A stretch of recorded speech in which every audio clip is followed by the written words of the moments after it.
Class number 33. Now, last week, we had class number 32. And as I mentioned in my email to the group, and if you, viewer out there in the world, want to be on my email list, send me an email at rabbirafimallet@gmail.com, and I will add you. And here comes more people. So, class number 30. Why do I hear myself talking? Now, because I'm playing the stream. Isn't that nice? Okay. So last week, as I mentioned in the email, was 32. And I realized after the class that 32 in Gematria, in Hebrew numerology, as it were, the numerical value is lev, the Hebrew word lev, which means heart. And it's very interesting that the verse talks about her heart being awake while she's asleep, but her heart is awake. And we spoke a lot about the significance of the imagery of the knocking, the beloved knocking on the door. And it gets even better because somebody asked this question and I didn't say it till the person asked it, but they said, what's the significance of knocking on the door? And I was just thinking, well, it's a nice poetic imagery, but this individual was asking for something deeper. Like, tell me something deeper about knocking. Like, why is that the language chosen? And do we find that in other places? We talked a little bit about it, but at the time I said, I can't think of a place in Tanakh where we find God knocking on the door. You know, that's the imagery. He's knocking on the door, and that is a call to repentance, to return to him, to come to the door and open him up and let him in. And so I looked up afterwards. I looked up in a concordance I have on my shelf at home, you know, a big, thick concordance. And I looked up the shoresh for knocking, dafak, which means to knock. And it's only 3 times in the whole Tanakh. And one of the times it has to do with pressuring when Yaakov and Esav, when Jacob and Esau meet up after Yaakov returns to the land of Canaan, and they meet up, and Esav makes nice to Yaakov, and he gives him a hug and a kiss, and he says, why don't you come with me and we'll travel together? And Yaakov doesn't want to travel with him, so he gives him an excuse. He says, listen, I have young children, I have young sheep, and if I push them too hard, they'll die. So I can't, you got your army, you have to go quickly, we go slow. Right? So the word for sort of pressing the flock to move too quickly is udfakum. If I press them, if I knock them, you know, whatever. That's one. 2 is in the book of Judges, there is a very famous episode called Pilegesh Begiva. Pilegesh Begiva, it's the last 2 chapters of the book, and it's the concubine at Giva. That was an area, a city in the territory of Benjamin, where there's a famous story. There's a guest in the house, and the people gather around the house, and they want the host to give up the guest to them so that they can perform not nice acts on them. Let's just put it that way. And what they end up doing is they take the concubine and they toss her out the door, the guest's concubine. They toss her out the door to the crowd, and it's you take her and mess with her, but don't mess with us inside. Anyway, they abuse her to death, and this causes such an uproar among the tribes of Israel that 11 out of 12 tribes go to war against the tribe of Binyamin. They basically give Binyamin an ultimatum: you surrender the people responsible for this atrocity to face justice, or we will fight a war, and however it ends, it ends. But you give them up, or we're coming in. And the tribe of Benjamin will not give up these individuals for justice to the other 11 tribes. And there's a big bloody civil war. And for the details, you go over there. But anyway, when the people come to the house and they're banging on the door, so that's the other time that you find this verb of knocking on the door. The 3rd time is our verse. So it's a very rare verb in Tanakh. And So it's very significant here. It makes it all the more significant. So we have over here the imagery in the last verse, verse number 2, chapter 5, verse 2, of God knocking on the door. So where was I going with this? So we said that part of the significance of that is it talks about the heart. She's asleep, but her heart is awake. And immediately it says, the voice of my beloved is knocking. So we said that a beating heart, the beat of the heart in Hebrew is the same verb, at least in modern Hebrew. Again, we don't find it in Tanakh, but even in modern Hebrew, you have the beating of the heart is the same word as knocking. A dofek is a heartbeat. So, or a pulse, right? So that the knocking on the door by God is, so to speak, the beats of the heart. When our heart beats with life-giving blood, every single one is a tap, a rap on the chamber door. Quote the Raven nevermore. It's a rapping and a tapping on the chamber door by God saying, I'm here, let me into your life. That's what I'm giving you another beat of life to do, is to have a relationship with me. That was a very big takeaway from last week. So now we're going to continue with that story, which we said, what is her response? How does she respond to God when he comes to the door knocking and he's out in the rain and it's night? She's in the bed and he says, let me in, let me in, let me in. So I'll share my screen and we will take a look. Any questions before I start? Comments, clarifications? Feel free, please. Just later on, I'm interested in knowing more about what happened. The details in the story? Yeah. Okay, there's a lot to talk about, so we'll save it for a little later. So here, let's take a look. Can you see the text? Yeah. We good? Okay. Yeah. Shati, What was that, Menachem? verse Gimel, Pishtati. Pashatti. Yeah. Verse Sorry. Gimel, verse 3. So here we are in chapter 5, verse 3, and let's read it and understand it. Pashatti eskutanti eichacha al bishena rochatzti es raglai eichacha atanefem. Oh my goodness.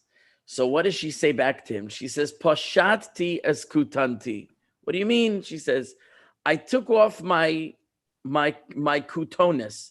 A kutonis is like we have with the with Yosef. Joseph had his kisonis pasim, his special coat of colors. She's like, I took off my kutonis. I got undressed already. I took my clothing off.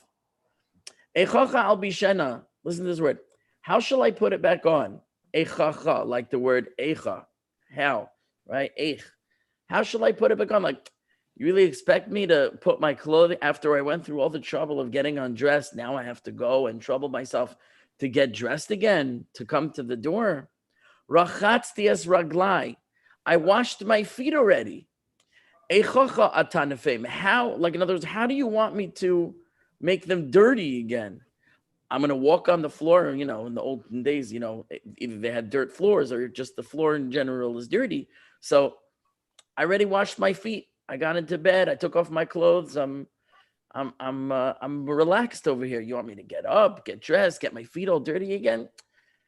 I don't want to do that. How am I supposed to do that? Give me a break. So she's lazily laying in bed, listening to her beloved, knocking on the door, begging to be let in. And it's too much of a task for her. I'm already undressed. I already washed my feet. I don't want to get dressed again. I don't want to get my feet dirty again. Okay, so what does this mean? I don't think that's the theme. What do you mean? I think she's being extremely vulnerable, and at that point, there's no benefit to reclothing yourself, kaviyachol. Once you've exposed yourself to this degree, once you've been this vulnerable. Well, I want to understand you, because if she's vulnerable, wouldn't she seek to make herself not vulnerable? In other words, she's saying, I got all ready for bed. You know, I don't want to go through the motions of reversing that process. It's not. It has less to do with her doing tasks to Kaviyachol connect to Kodesh Baruch Hu. I think it more so has to do with uncloaking herself spiritually, emotionally. Once you've been this vulnerable, there's no point of putting additional klipas, additional barriers between yourself and a Kodesh Baruch Hu. That's what I'm reading from it. In other words, you're saying the opposite. You're saying that the unclothing of herself and the washing of the feet is to make her closer to Hashem, and then putting the clothing back on and dirtying the feet is creating a barrier. Yes. So here's what I don't understand about that. Because he's knocking on the door saying, "Let me in." That's what he wants her to do. There's the barrier. The barrier is the door of the house. And in order to do that, she has to get out of bed, walk over to the door, slip her robe on, get her feet dirty, and open up for him. So these are the steps she needs to take to open the door for him to get close to him. But she is making excuses to allow the barrier to remain. So I see it opposite you. So I want you to justify how it's not like I'm saying, considering that he wants her to open the door and she won't open the door. Now, let me be fair here. If we're allowed to see the verses that follow, maybe you'll see that it's more clear like I'm saying. But if you don't see that in the verses that follow, let me know. You know what I'm saying? Menachem, you with me? Yeah, I'm following. Yeah, so is that okay? Could we just see how it progresses, and then you'll decide whether this is a statement of her maintaining a distance between them, or her not wanting to put distance between them? I was arguing from the contrapositive, but continue. You're too smart for me. I don't know what that means. Okay, just continue. Okay. Hope, were you going to say something? I was just thinking about, just like in my position, that there's so many, like I was reading about the Rav Avigdor Miller saying, and it's not just his position, but others, about that, we don't want converts dirtying ourselves up and, intruding in our space, the Jews' space, basically. I mean, I'm not giving an exact quote, but and yet there's verses in Torah, to be good, kind to the converts and so forth. And I know that at the end of days that Hashem is, there's prophecy that all nations will come to know Hashem. And so this all makes me think about, Hashem is knocking and wanting Israel to open up, and there's these issues with him, with them, Israel being closed off. Does that make any sense? Well, I heard you say several things, and I'm not sure that I'm connecting the dots. You made a statement about the converts dirtying Israel, which I want to respond to. And then you were making a statement about barriers. Are you putting those together and saying that converts are a barrier to Israel being close to God? Or did I Potential, miss something because it didn't come together for me? potentially, because when we get pushed away so much, yet Hashem does have a place for us. Yeah. So I want to respond. Okay. I know Menachem knows what I'm thinking already. Menachem, you know what I'm thinking already, right? You know, Menachem knows me very well, and we've had many conversations. I happen to feel, I don't know what Rav Miller said about converts. I don't remember hearing this from him. Although I've heard him say some pretty inflammatory things about different groups of people that I personally don't approve of. But I'm not someone who can stand toe to toe with Rav Miller by any measure. Now, I've spoken in the name of Rav Miller in my class many times.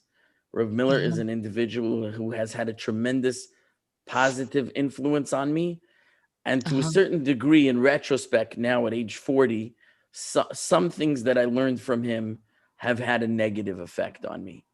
And I say that with the context and the perspective of having been exposed to many great Torah luminaries who stand with opposing views to Rav Miller. And as I've said in this class before, there are many opinions within the Torah world, and Rav Miller does not have a monopoly on opinions. And he's entitled to his opinion, but we don't have to worship his opinion. We don't need to venerate his opinion. So as I heard from a person, I'll tell the story again. It's worth telling, although I said it in another class. I heard from an individual who was a very close disciple of Rav Yitzchak Hutner. Now, Rav Yitzchak Hutner was a contemporary of Rav Miller. They went to yeshiva together in Slobodka in Eastern Europe. Now, in the olden days, that's where the real learning happened. And the rabbis who came out of the yeshivas in Eastern Europe became the Torah luminaries of the next generation of American Jewry, among them Rav Miller and Rav Hutner and many, many others. Now, Rav Hutner and Rav Miller, having been classmates, did have, I'll just make the story short, they had some interactions with each other in the United States. They were both rabbis in New York. And not all those interactions were pleasant. And I don't think that they parted ways from each other on the best of terms. And while I was at one point in my life a very staunch Rav Miller chassid, you might say, a Rav Miller devotee, when I became close to this other rabbi who was a disciple, close disciple of Rav Hutner, I want to say he set me straight a little bit. And I don't mean necessarily that I'm taking sides, but I am saying that a person needs to be balanced. A person needs to hear the views on this side and the views on that side, and I've spoken to you about this also as well, and find the most reasonable middle road. But I'll tell you, I quoted Rav Miller many times in front of this individual, and he became visibly agitated when I did so. And at a certain point, I said something in Rav Miller's name, and I saw he could hold his tongue no longer. And he said to me these words. He said, "Let Rav Miller rest in peace." That's what he said to me. Let Rav Miller rest in peace. That's the worst words that could ever come out of a mouth of a person like that. In other words, I don't want to hear it. I'm not interested. I don't agree. It upsets me. It's not it wasn't my Rebbe's way in Torah. And I'm not interested in hearing it. So I'm not taking sides, but I do want to say that when you hear a statement like that from a person like Rav Miller, you can take it with a heaping grain of salt. And if it hurts you, I would prefer that you let it wash off your back like water and move on. Find the voices in the Torah world that appeal to you. And also, like you said, I mean, you had the best rebuttal of all. The Torah says something like 34 times to love the convert. If the Torah says something like 34 times to love the convert, right? And that's God speaking. How do you have somebody come along and say, we don't want converts, they dirty the waters?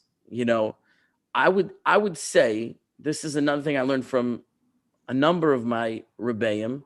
I can quote at least two who said this more or less in these words.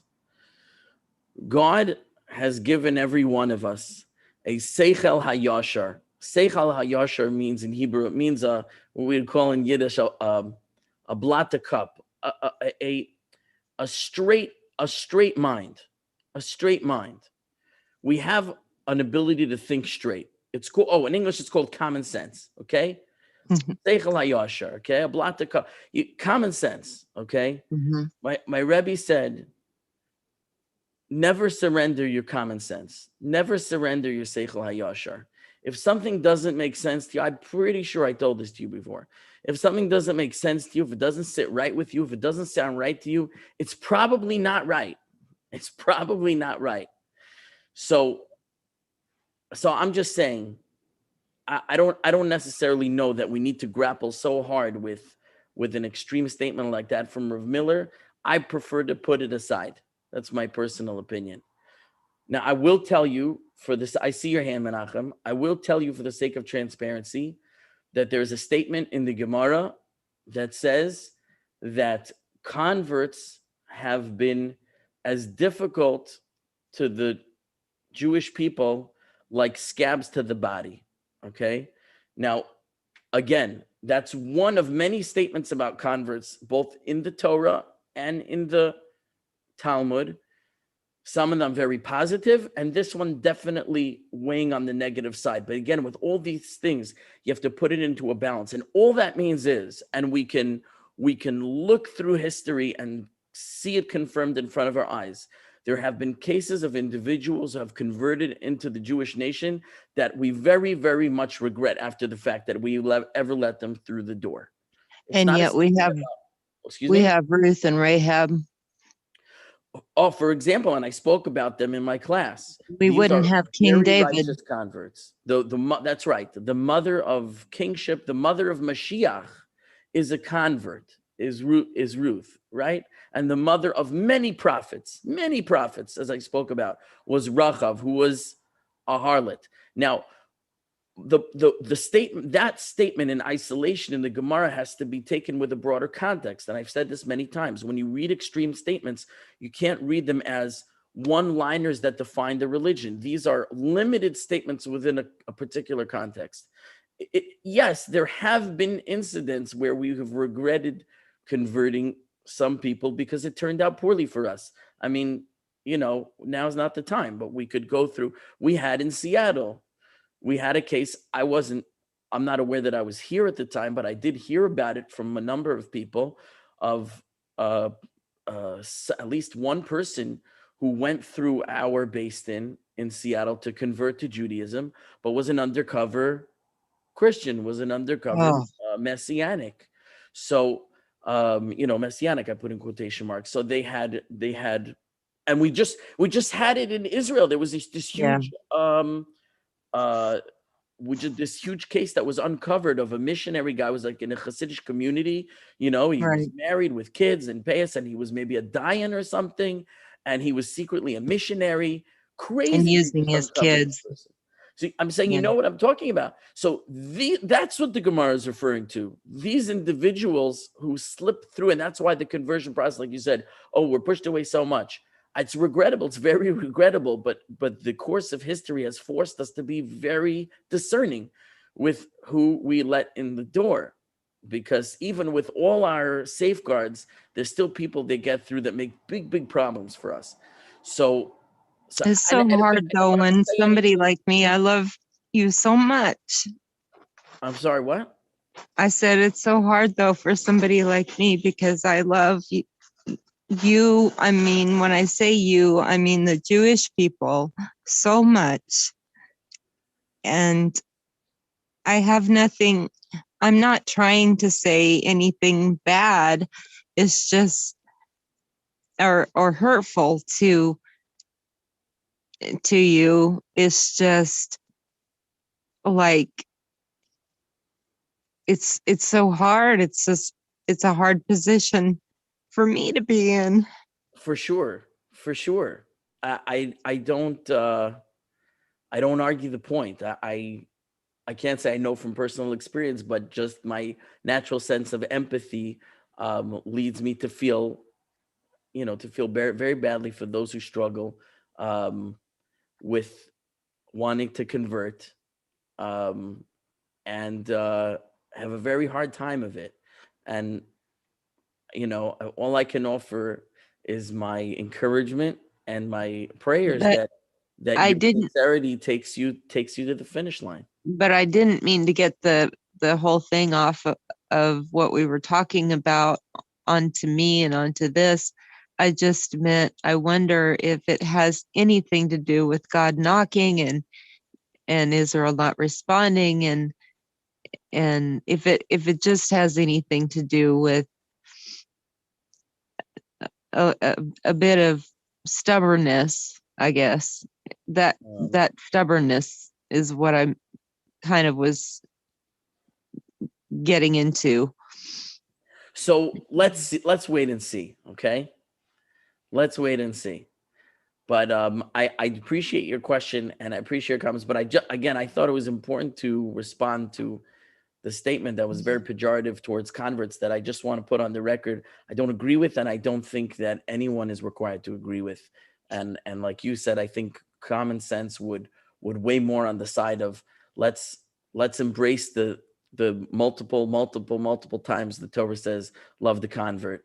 And let's not think poorly of converts or, God forbid, say damaging things like we don't want them and they dirty the waters. I hope I never hear a thing like that again. Not your fault. I'm saying someone said it, right? Right. I hope it stops there. That's my personal statement on the subject. Yeah. Oh, Menachem, you were first, and then Yaakov.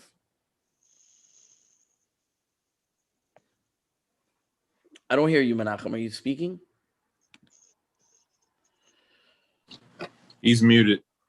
I'm trying to unmute him, but Yaakov first. Jerry Yaakov Barish first. Yaakov first. Unmute your microphone. How's that? What's that? Can you hear me now? I do hear you. Okay. I think that there's another way to understand this whole pasuk, Okay. and that is if we think of the clothing as the obligations, the mitzvahs. I've taken off my mitzvahs. I've decided to put them aside. How then can I take them on again? I've kept my feet pristine. How can I use them? How can I soil my feet with the obligations that I have, that you have commanded me to take on? Right. So I don't know if you peeked at your Art Scroll Stone Edition translation for your insight, but that is the interpretation more or less that Rashi is going to offer, that I wanted to go into and elaborate a little bit. But I will say that I agree that that's correct. I'm not saying it's the only way to understand it, but that's the direction I was planning to go. Menachem, did you want to say something? No, we're back on topic. Just in support of hope. I'm the child of the Ger, and there is a pathway forward. Baruch Hashem, Shavuos is coming up. Rus, Boaz, the timing is serendipitous, and let's stay with Shir haShirim. If we think about what Gerim have given to us, all we need to remember is Onklos, Akiva, You know, Uh, I mean, that's Yisro. Well said, Yaakov. What about Yisro? The parsha where we receive the Torah is the first ger. The first ger is Parshas. Rafi, you could take this over, Rav Mallet, but Say what you know. Yisro experienced every possible form of Avodah Zarah. He traveled the world. He experienced everything. He was the first convert. I think we could look at Yisro and see how significant it is that the parsha where we receive the Torah is related to Yisro and Right, 100%. The Torah Baruch itself. Hashem. is given And in that's the- aside from Rus and David and Boaz and all the other. But we're a light onto the nations. And Baruch Hashem, let's continue to be a Kiddush Hashem. Yeah, you see, you both said very, very well. And just to emphasize that we're in the days of the Omer right now, the counting of the Omer, where we mourn the loss of the students of Rabbi Akiva, the 24,000 students, while at the same time we also celebrate the transmission of Torah through Rabbi Akiva to the 5 remaining students, which were Rabbi Yehuda, Rabbi Shimon Bar Yochai, Rabbi Meir, Rabbi Yossi, and Rabbi Elazar ben Shamua. So these 5 carried on. These 5 carried on the transmission of Torah from Rabbi Akiva, and from them basically all Torah transmission to our day, because the Mishnah is largely a product of Rabbi Meir. The Kabbalah is a transmission from the teachings of Rabbi Shimon Bar Yochai. We have the much of the Gemara is based on oral traditions called Tosefta, which were compiled Exponential. What's that? No, Tosefta is an exponential additional explanations. Right. Tosefta means in addition. So these were a collection of oral teachings that ultimately did not become part of the Mishnah. The Tosefta was compiled by Rabbi Yossi, and so on and so forth. The students of Rabbi Akiva are the ones who really transmitted Torah to the next generation. And as Yaakov pointed out, Akiva himself was a child of converts.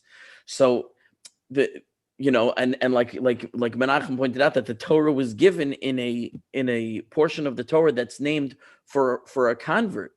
So again, to sort of downplay the central role that converts have had in upholding the integrity of Torah, the survival of Torah, without which we honestly would not be here today, the Jewish people, is to me just unthinkable. So I want to say that I'm dan l'chav zchus.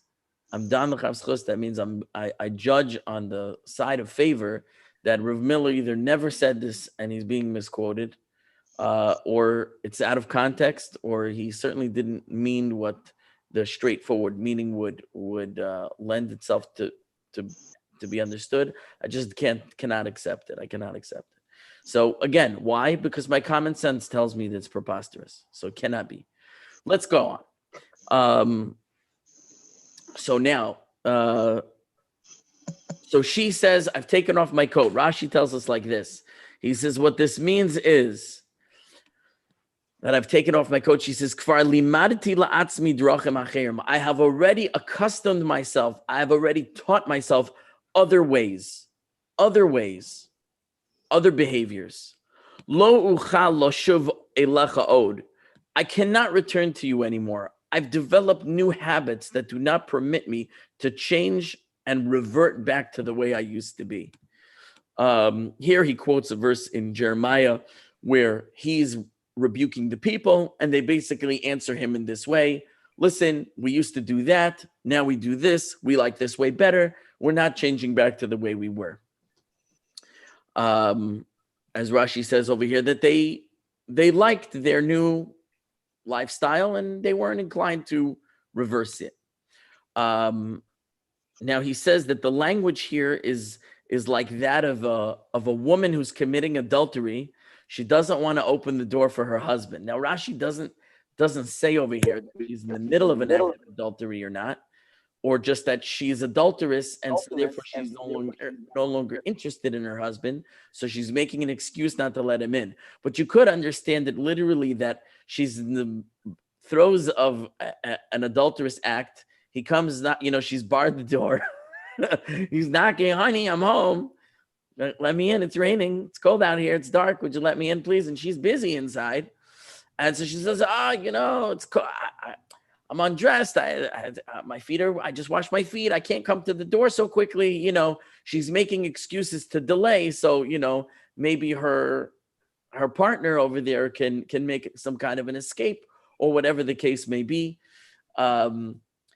So this is how Rashi understands the language. He says, this is the language, this is the way an adulterous woman would speak to her husband who's come home and she doesn't want to open the door.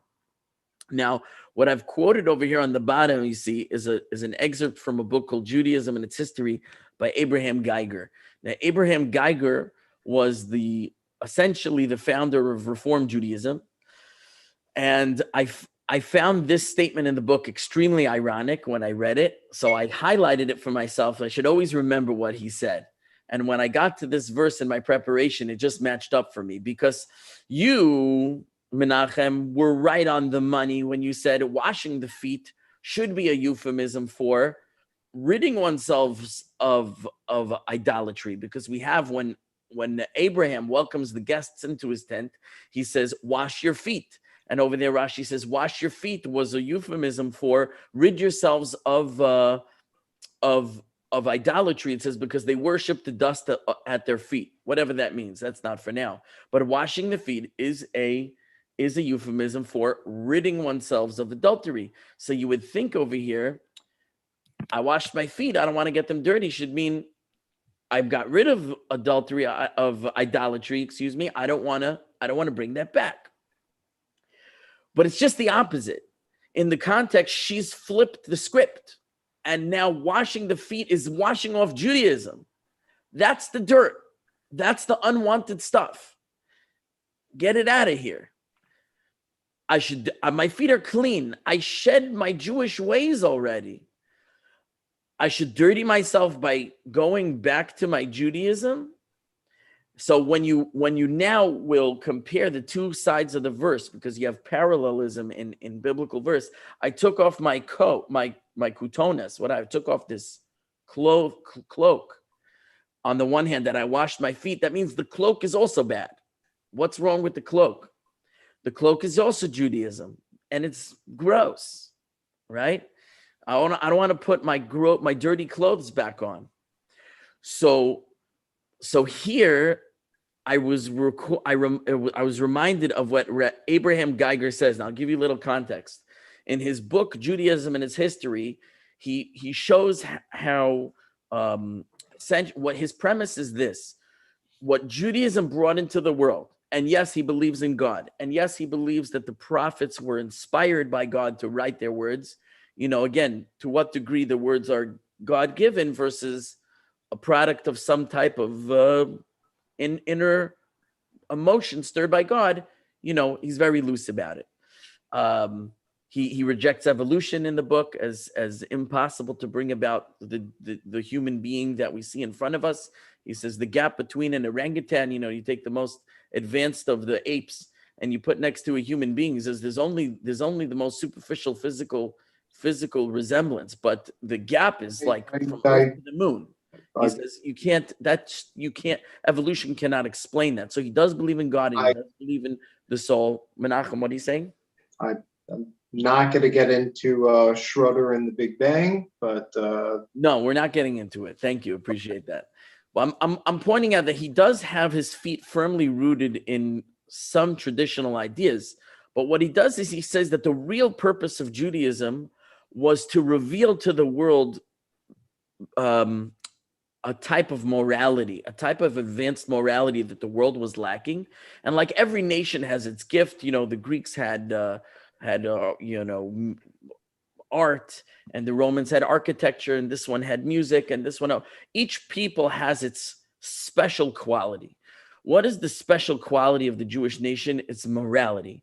And so our prophets, through divine inspiration, brought into the world a revelation of a moral message to humanity, but it was couched in all kinds of ritual to keep our nation distinct among these barbaric, primitive nations with their disgusting practices, that we had to stand out and be very distinct until we could get the message across. And he goes through history and different periods where this, changed over the course of time, how, slavery was eventually put aside. Now, he wrote his book in 1865. He references, or in 1860 thereabout, he references the American Civil War, how the Americans are fighting to abolish slavery because this message that slavery is wrong, has come through, and the world is becoming enlightened, and the Enlightenment age, and liberté, égalité, fraternité, all these new movements. Parlez-vous français? What's that? Parlez-vous français un petit peu? I don't. Well, maybe a little, but not enough to carry on a conversation.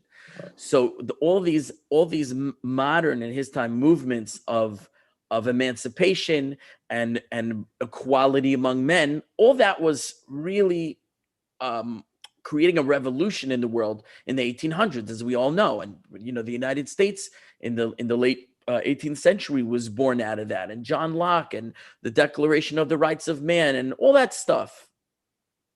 So he says, what do you see over here? You see over here that the Jewish message contained in the Torah has spread to the nations, and now the world is in a redeemed state. That's why we don't need Mashiach, and that's why we don't need the land of Israel, etc., etc. All these ideas were needed at a certain time, but not anymore, because essentially the redemptive age has arrived, and the proof is in the fact that you see the way that man has lifted itself out of barbarism into civility, and the way we see the world today.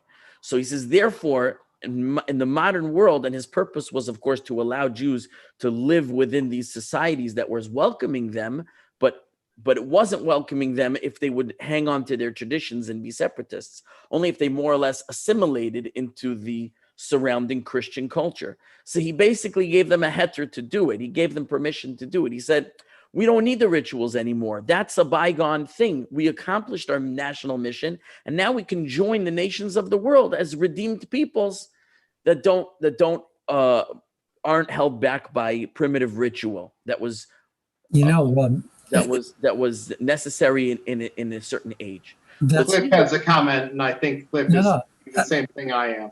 Yeah, well, I'm not sure, Menachem. If it is, great, let me know. Otherwise, I want to hear your thoughts as well. I didn't mean to stop you, Rabbi. Was there something else you wanted to say? Well, there is, but I also want to hear from you. So, well, I was just thinking that's a really wonderful point that you've made. What you're saying essentially is that the Enlightenment is saying you can throw off the burden, I guess, of your obligation to God, and it's in that.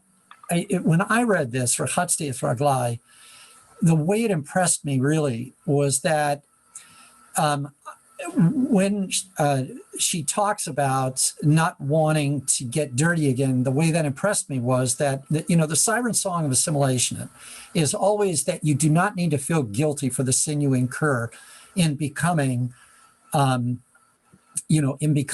observant and in becoming. More like the surrounding nations, right? They say you don't need to feel guilty. But what's really happening here with those words is that the nation of Israel is saying, I'm not feeling guilty about incurring sin. I don't want to have to face my sin in order to get closer to God, which is a central concept, I guess, in our sense of tshuva, right? You cannot get closer to God unless you do tshuva. And part of the process of doing tshuva is to face your sins, is to become dirty again in a real sense,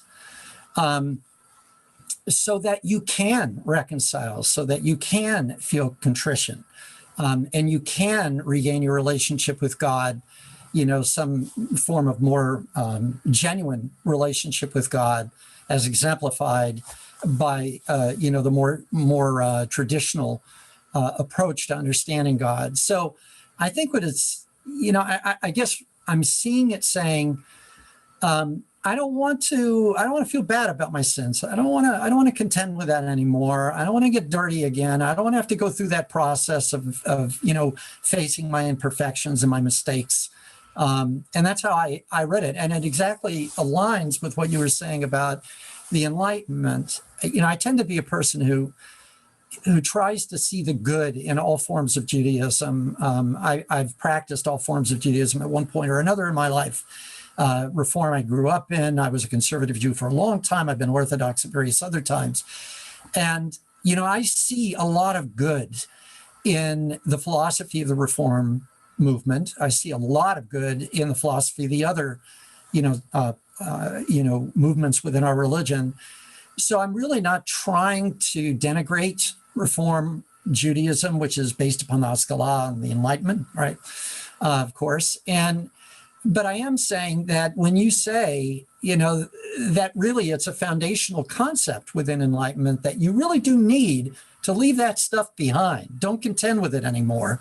It is consistent with what I think is the real message of this line, which is to say, it's striking at the heart of that notion. It's saying you cannot do that. You cannot move only forward. You have to re-engage with God. You have to reface your mistakes, and this is your way. And so anyway, that was just a thought that I had based upon what you were saying. I don't know if Menachem, if that was what you were saying or going to say, but You made the point and you expounded on it a little further than I would have expected. Okay. Yeah. I mean, don't hesitate to add to it, though.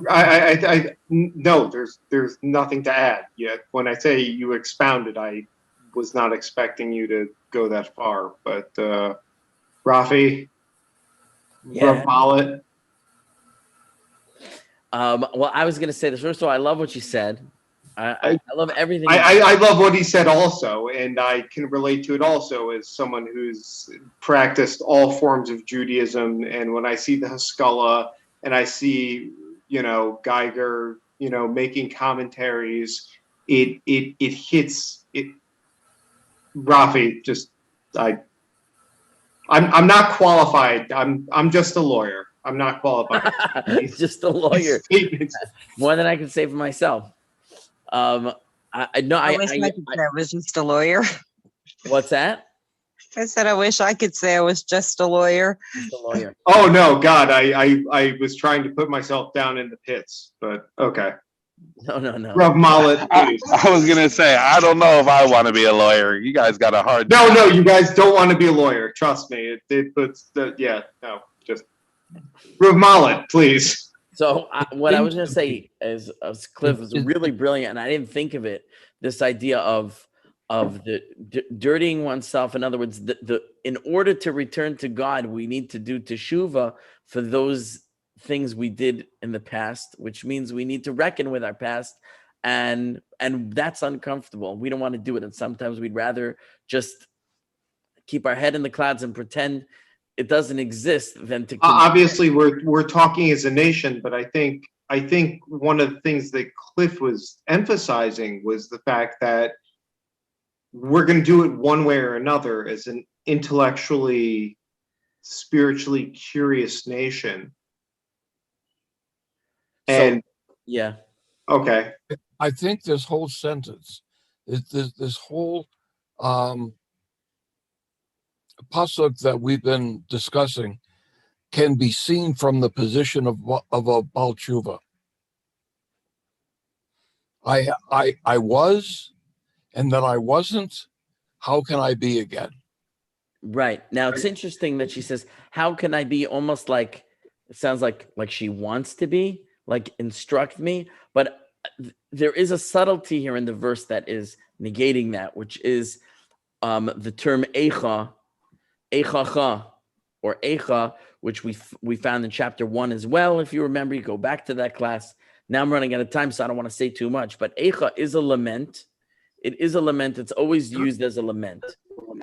The word Eich, meaning how, is how, but Eicha for whatever reason, phrase it that way, or Eichacha, it's used as a lament. So so the Eichachal Bishena, maybe I'm wrong. In other words, maybe it is kind of like is there any way for me to be again? But it's kind of like a negative expression, like it's gone. How could I wear it again? It's like a regrettable thing, right? Eichacha, it's gone. Like when we say Eicha on Tisha B'Av, how has it happened? You know, we're lamenting about something negative. So maybe you could take it both ways. Maybe she's sort of lamenting her actions, but it's almost like she's lamenting the idea of wearing Shena. How could I do such a thing as putting it on? That would be something to lament, to put my clothes back on. In Cliff's, and Cliff, I don't want to speak on your behalf, but in Cliff's theme, you do have to experience it to have a full Eicha. What do you mean? You do have to go through that process. You do have to experience it. You do have to have made that intellectual jump at some point, which I don't want to describe as a mistake because I'm not here to judge anyone else's, theological perspective, but you do have to experience it to really do tshuva for it. So yeah, and I think actually that does kind of highlight Cliff's comment. In other words, the fact that she's lamenting the thought of putting it back on, that's a negative for her. I don't want to put this back on. The Eichacha is not a how, like, show me how. It's a how, like, how could I do such a thing? It's bad. So like Cliff is saying, to a person, it's unappetizing. The idea of coming into facing confrontation, once again with one's the thought that I sinned.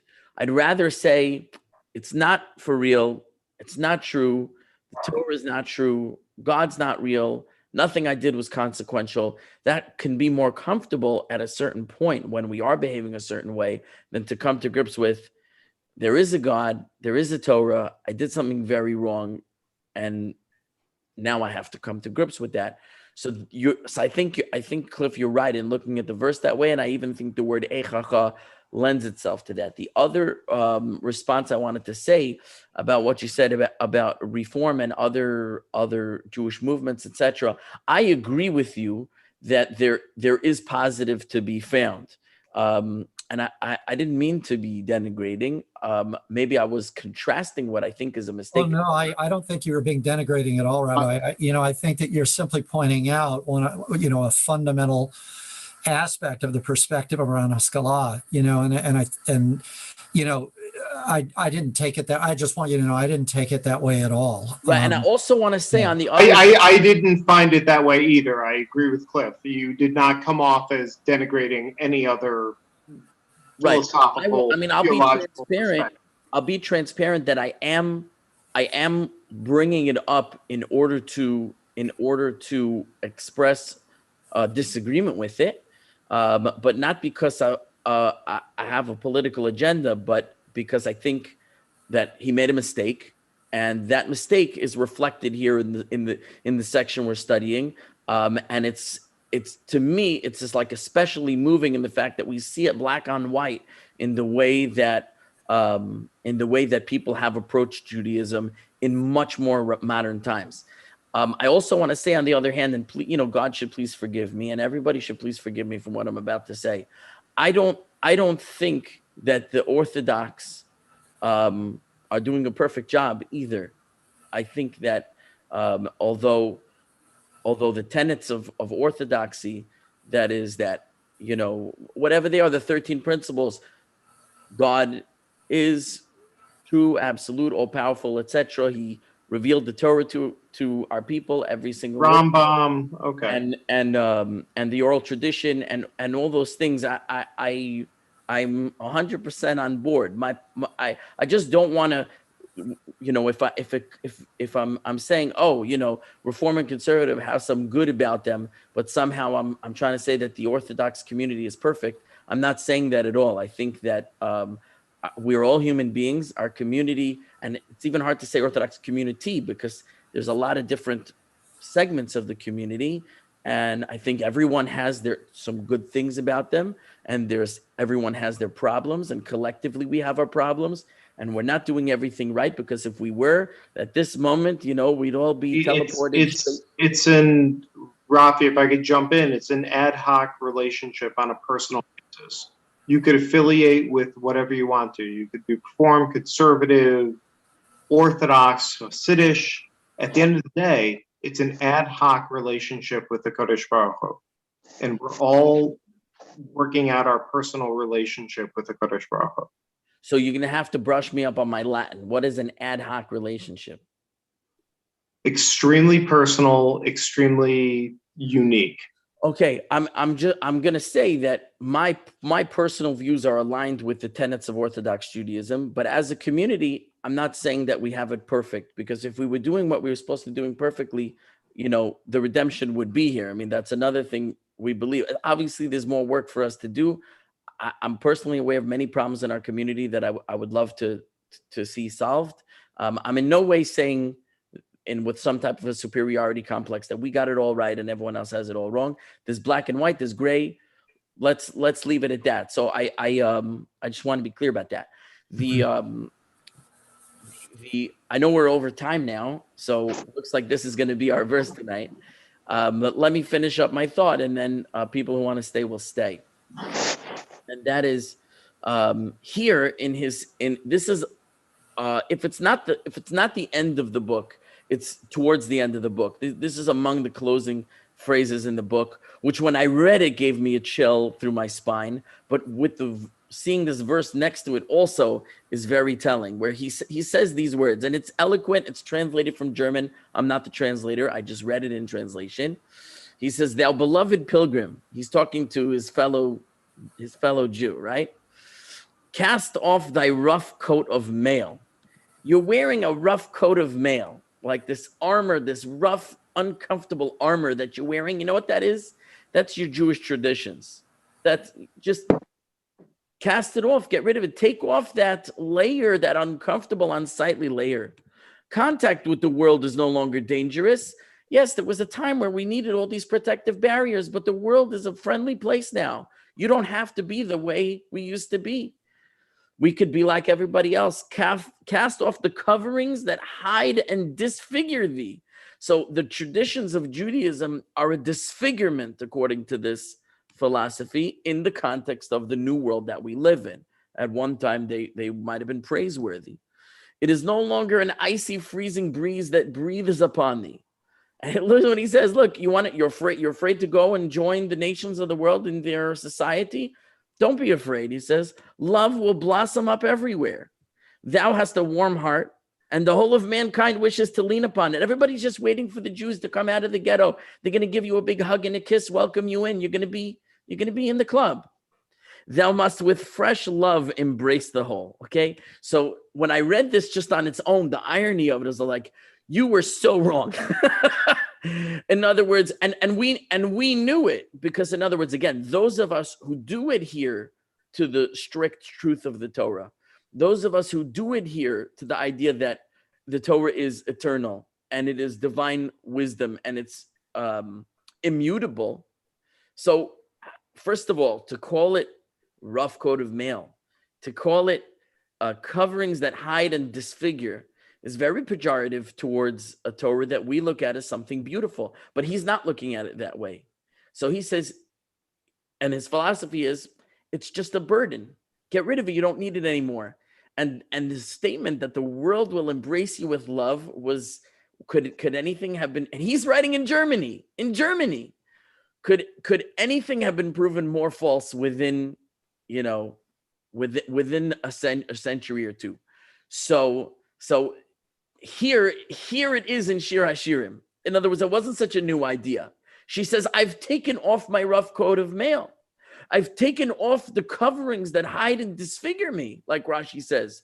I've already gone on a different path, right? I've washed my feet of this dirt, this dirty covering that is Judaism, and I've moved on. You want me to put back on something that is so unsightly? I'm not interested. I'm not interested. This is the philosophy that paved the way to a grandiose destruction of our people, physically and spiritually, because the greatest Holocaust is the one happening right now. I was listening to a lecture the other day, yesterday, where the lecturer was saying, like, in China, like every second 1 million babies are born, something like that, right? So as he's talking, he's like, oh, 1 million more Chinese people are in the world now. And then he goes, and 1 million more Jewish people have just assimilated out of our nation. Now that's an exaggeration, but in other words, the spiritual Holocaust of assimilation, of Jews disaffiliating and becoming lost to their nation, is the greatest Holocaust that we've faced, and it continues unabated to this moment. So both the physical and spiritual Holocaust of our people are connected, if not rooted, in a philosophy that's expressed in this verse. My Torah Judaism is a burden to me. It's a disfigurement to me. It's dirt on my feet. I wish to be washed clean of it and not to put it on anymore.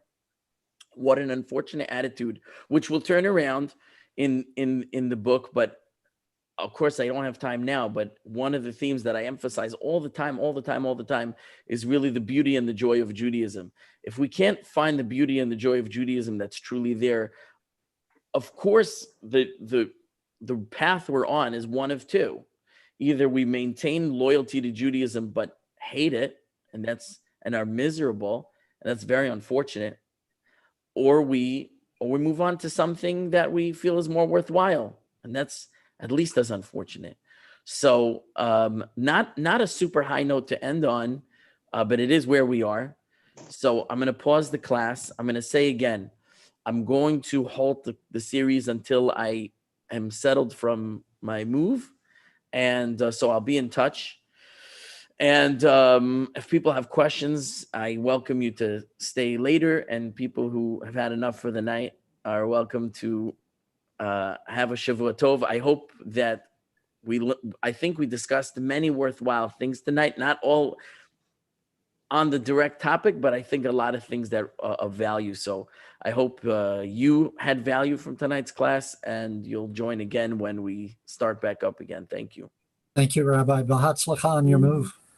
Amen. Thank you so much. Amen. Yes. And yes, I do intend to continue the series. I do have one critical question. Yes. Emmett, you're a new dad? How old is that baby? Where have you been, man? 6 months and a couple of weeks old now. Baruch Hashem, healthy. Indeed. I'm sorry to digress. I just like I'm watching him hold the baby, and I'm just like, oh, Baruch Hashem. This is why I haven't been participating in classes much, because No, it's all good. It's all good. Do we have a name yet? Ezra Ezra Asher Ben Emet. Ezra Asher Ben Emet should be a Talmud Chacham. Oh man. Amen. Like you So said, yes, I wonder- Fast on your move, Rob. Amen. Thank you so much. When are you moving? I am moving sometime next month. I don't have my my flight yet, but we're packing up the house and we're getting ready to move to Houston, Texas, sometime in June. You'll be close to me. Woohoo! I'll be closer to you, but Houston and Dallas are not so close. Texas is very big. So we're not Robbie? having any more classes until after the move? Okay, thank you for asking the question specifically. It could be that once my house is packed up, even before I'm physically out of it, when most of that workload is complete, I may be able to continue the series even while I'm yet in Seattle. So it could be just a couple of weeks off. It could be more than that, but I don't know yet. So at least a couple of weeks while I pack up the house, we're going to be on hiatus. If there's like a calm after that point, while I'm still in Seattle, we can start it back up. So just stay tuned. But the Looking other forward. possibility is that, I'll just be too occupied with the move until after I get to Texas and settle in, and sort of unforeseen how long that'll take. But I do want to say my intention is to continue the series at some near future point. I'm not talking about in a year from now. Maybe it'll be a month, maybe it'll be 2 months. But I do want to continue the series. We made a lot of progress. We're in the middle of the best part, to be honest. We are in the middle of the best part, and I really wanted to cover more of it tonight. And I'm really okay with the fact that there was a lot of organic conversation, discussion, question, answer. I love that stuff because it means you're engaged and interested, and you're asking for the particular value that you want, and I'm able to deliver it. I just never planned that. I never planned that ahead of time. So in my mind, it's like, okay, I'm prepared to teach X number of verses. I had prepared a bit more of the text, and I thought we might get further. It's okay, but we are, on that note, we are in the middle of what I consider to be the most climactic part of the whole Shir haShirim. So it's hard to stop here in the middle, but it is what it is. So stay tuned. Watch out for an email from me about when we're going to start the series up again. Well, we are Rafi? meeting again next week. What's that? So next week we will. I'm not planning. Next week is Shavuos.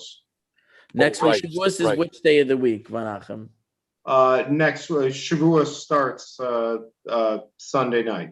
Yes, Sunday and Monday. night. Okay, so anyway, next week is Shavuos, so that's not really relevant. So at least 2 weeks following Shavuos, you can expect Rafi?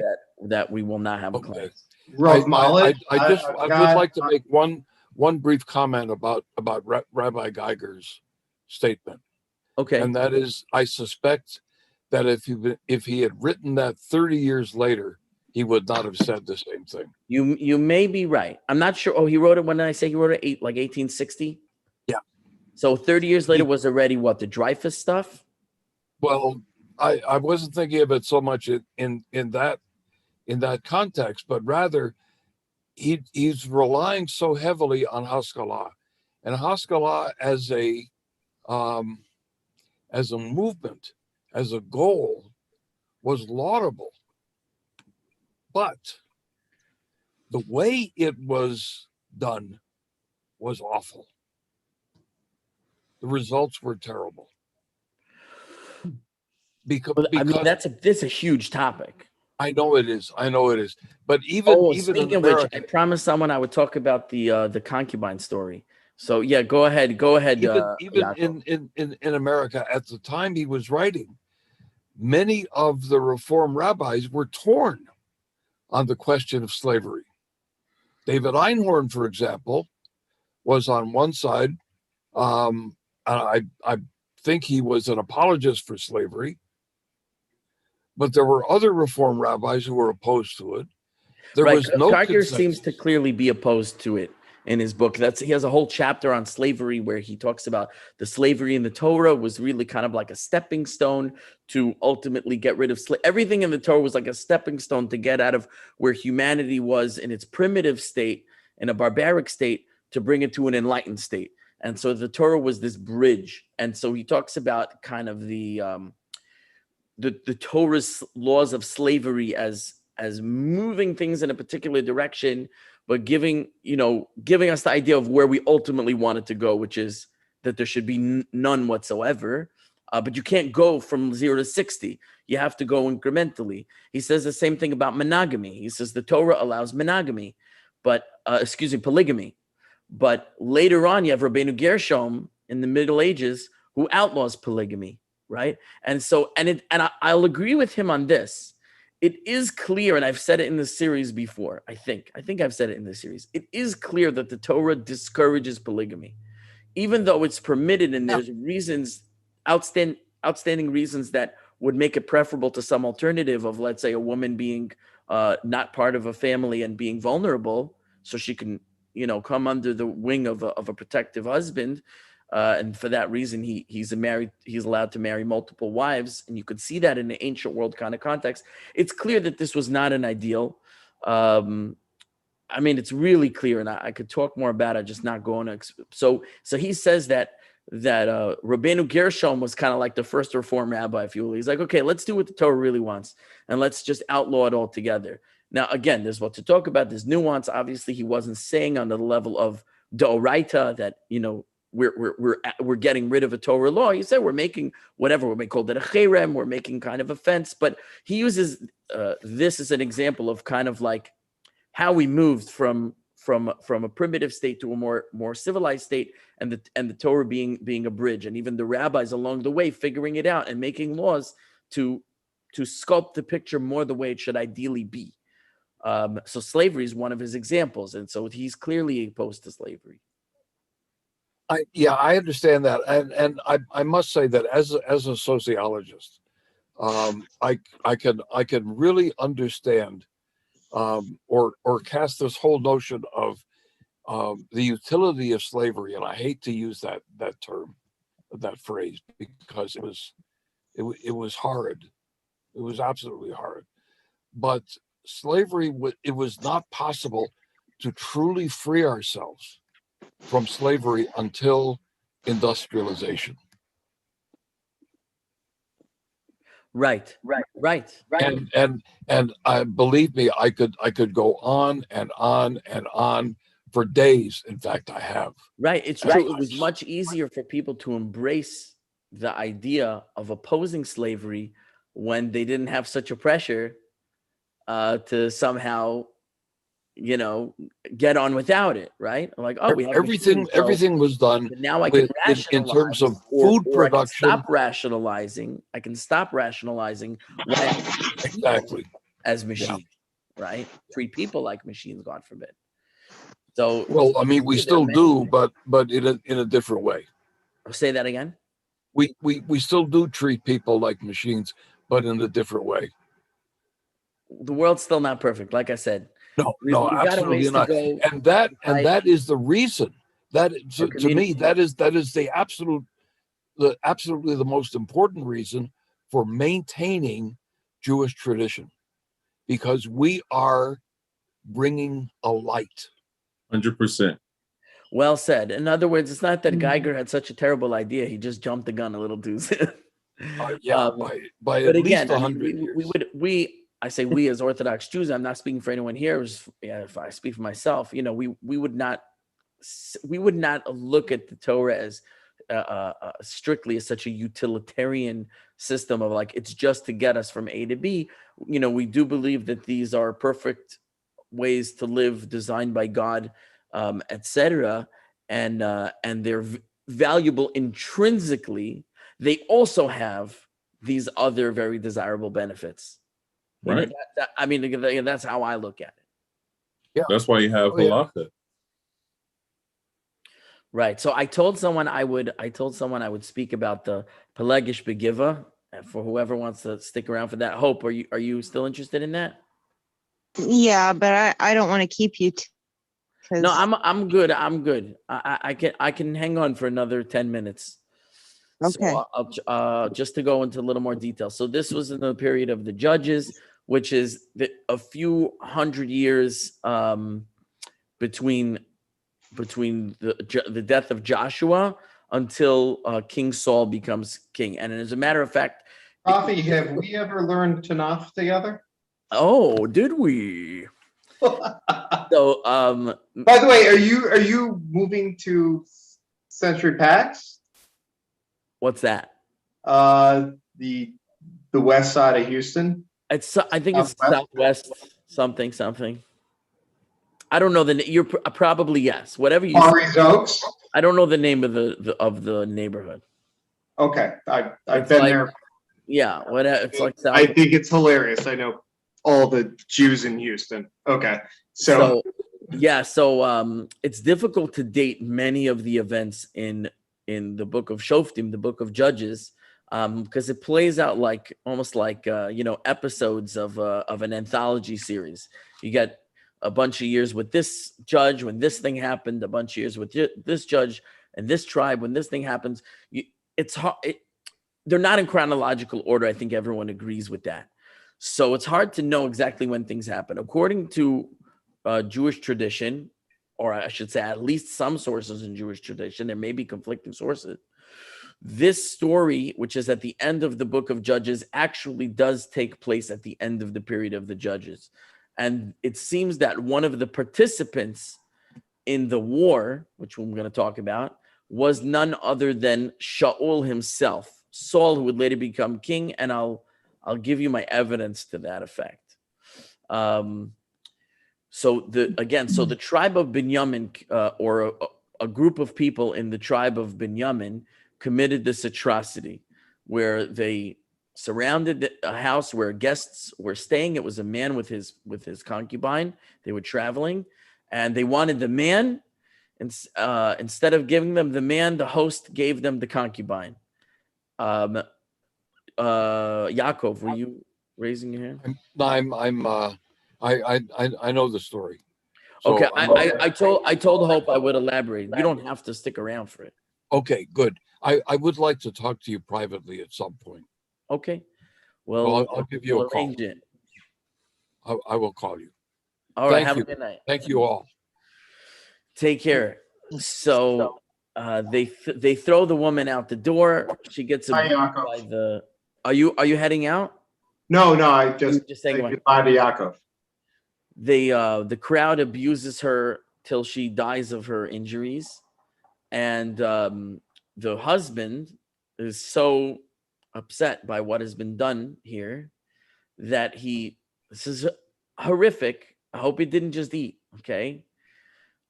He cuts her body into numerous pieces. I don't remember if he cuts into 12 pieces or what. And he sends the parts of her body around to the different tribes of Israel with the message, this is what was done to my concubine in the city of Giva in the tribe of Benjamin. He tells the story. Mm-hmm. So like I said, the tribes are so incensed when they hear that this went on in Israel that they demand justice. They tell the people of Benjamin, give us the men of Giva to punish. Mm-hmm. And Benjamin is very protective of their own. And they say, nothing doing. You will not have our men. And the people of Israel, the tribes, they say, if you do not hand them over, we will fight you in a war until this misdeed is avenged. And the people of Binyamin, they hold their ground.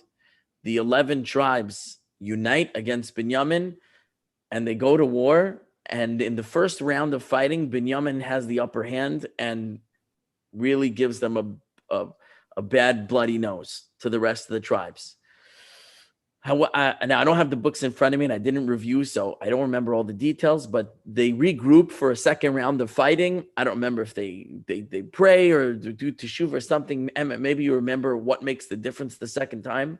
But in the second round of fighting, the 11 tribes defeat the tribe of Benjamin and decimate them almost to obliteration, till the point that all that remains of the tribe of Benjamin at the end of this is 600 men, and apparently no women. So, and they do this on purpose, it seems, and they take a vow, all 11 tribes make a vow that they will not give their daughters to the men of Benjamin to marry. This tribe will go into extinction. We will no longer have among us a tribe where this goes on. They're going to be excised from the people of Israel. Now, some time goes by. The men of Binyamin, they're getting older. And the reality of the extinction of Binyamin begins to dawn on the other tribes. And they have regret for making that vow. So they try to come up with a way. How can they somehow undo this? So this is what they decide to do, and they kind of let the men of Binyamin in. And like, here's how we're going to help you. We said that we won't give our daughters, but we never said that you couldn't take our daughters. So what they did was they arranged dances. They said the women are going to come out into the vineyards and they're going to dance That means they're gonna dance in circles, mecholos. They're gonna make circle dances. Okay. Your men are gonna come to the dance, and they're going to look and see who's available. These will be the single women. They'll look and see who's available for a wife, and the woman that they desire, they'll take. So in this way, the men of Binyamin were able to take wives from the other tribes and repropagate the tribe. Now, that's kind of where the story ends. But the reason I say that it seems that this is the latter portion of the period of the judges, and that Shaul was among the men of Binyamin who survived, one of these 600, is the following story, which you may have never heard. And with this, we'll close. So Shaul of Benjamin, he's a very great warrior. How do we know how great a warrior he is? He goes toe-to-toe with Goliath before David does. Now, and there's a war between the Philistines and the Jews in the early chapters of the book of Samuel, before yet Shaul is anointed king. And in this war, as we mentioned in the series, the Mishkan at Shiloh, the tabernacle at Shiloh, is destroyed, and the ark is captured. However, according to Rashi's commentary, as I recall it, I think it's Goliath himself who takes the ark, and Shaul opposes him and manages to wrestle away from him the tablets. If I'm not mistaken, Shaul rescues the tablets from the ark from the hands of Goliath and escapes with his life. I'm just remembering this. I don't remember exactly where it says it. I could look it up, but for now, you just believe me. So then later, Shaul is anointed king. He makes some mistakes. We can't go through the whole story of Shaul. It's very long and it's very interesting and detailed. We're not going to do that now. He makes a bunch of mistakes, which leads God to reject him as king and to choose to anoint another man in his place. And that person is King David. But before David's anointedness-ship is known, anointment by Samuel is known, before it's known, he's serving as the minstrel and the weapons bearer for Saul. Now, Shaul, once he became rejected by God, he descends into a melancholy. It says an evil spirit comes upon him. We'll talk about that another time. Too much for now. And he needs music to soothe him. They bring him the son of Yishai, David, the son of Yishai, and he plays for him and he soothes him, and he says Shaul loves him very much. And everywhere he goes, David is with him. He doesn't know that David was anointed king. But at a certain point, he starts to see signs that David was anointed king. There are many signs that he picks up on. Can't go into the details now. And he begins to have an ayin hara.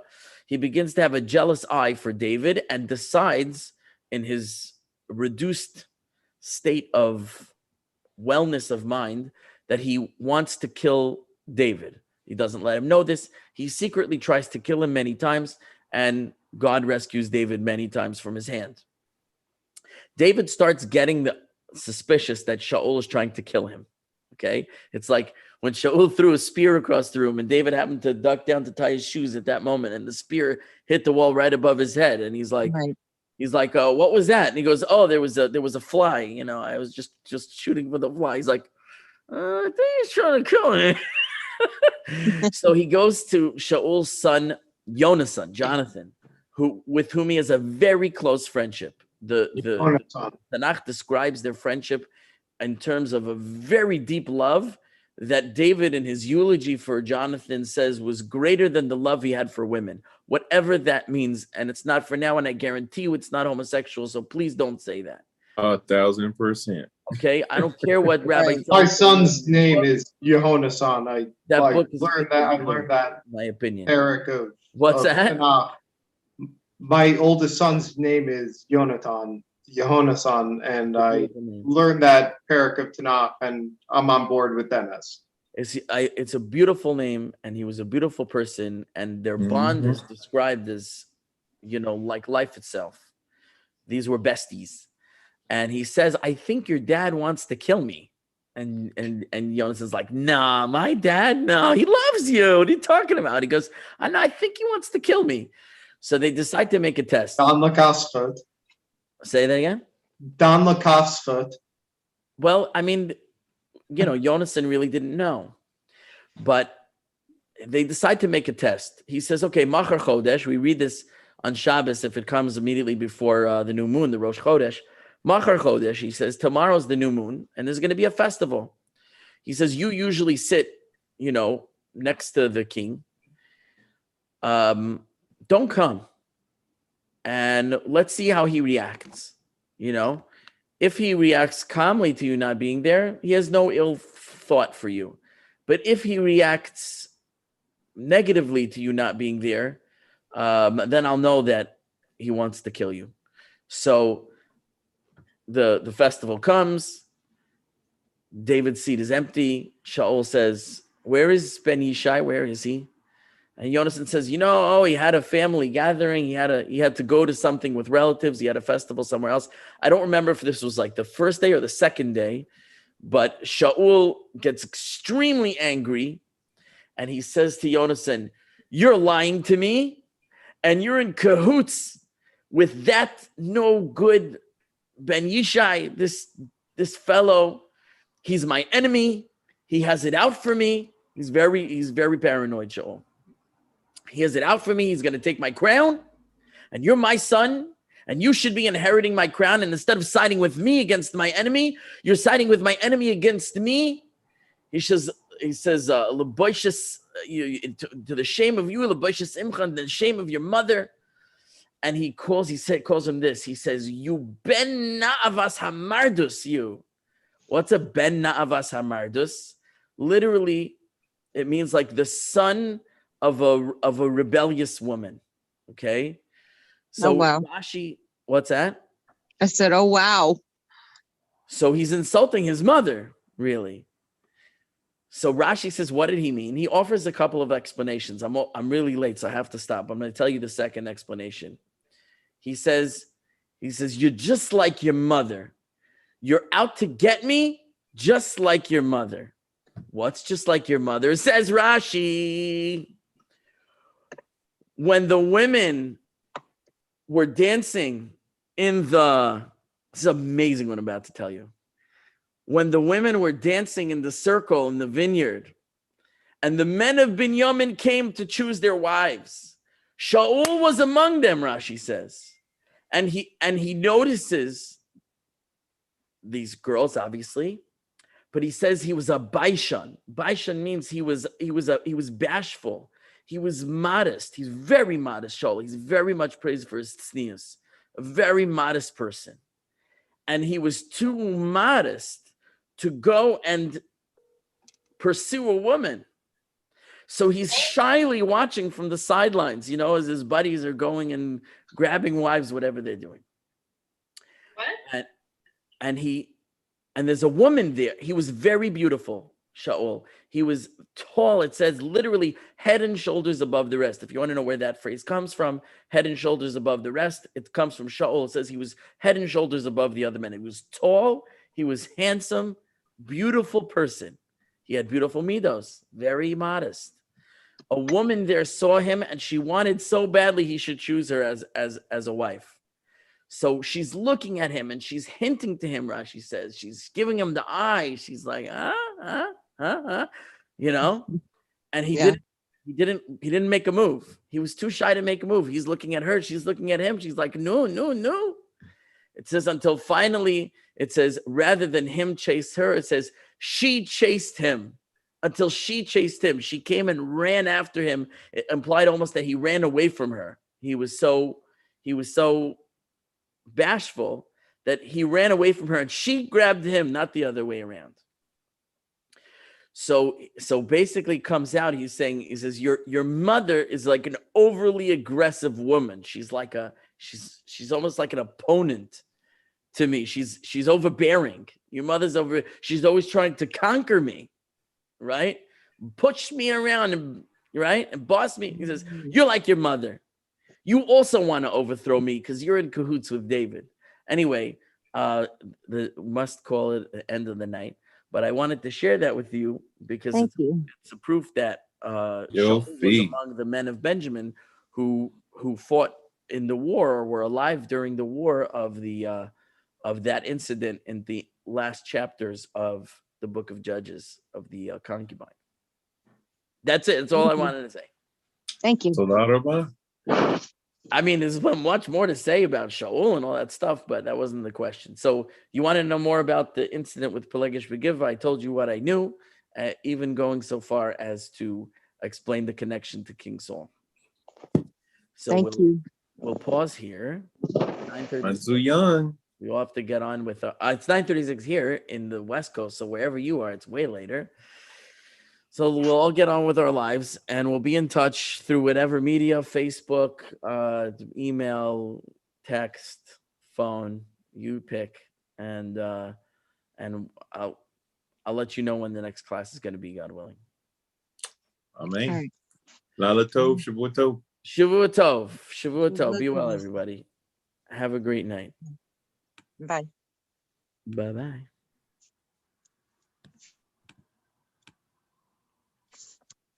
I have to save the chat. Otherwise, once I close the meeting, I lose everything in the chat. Bye, Rabbi. It was great. Oh, thank you so much. I'm so glad you're here. I am too. It was great class. Thank you. All right. I'll see you next time. Okay, bye-bye. Bye.